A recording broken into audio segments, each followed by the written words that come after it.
Hello, this is Dhanesh. I'm a Java tutor. Today we are going to see about the recursion and how it is different from iteration.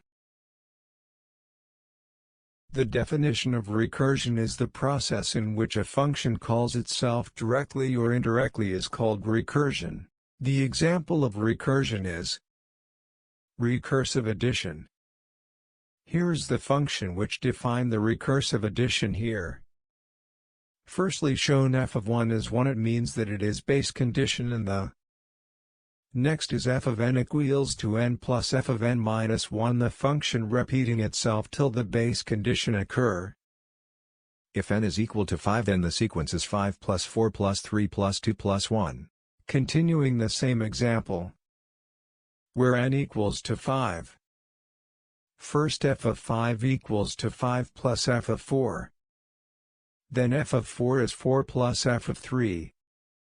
Next is f of 3 is equals to 2 plus f of 1. Finally f of 1, which is the base condition, so it returns 1, we remove f of 1 from stack. Then 2 plus 1, that's 2, pop f of 2 from stack. Then 3 plus 2, that is the result of f of 2, so it become 5.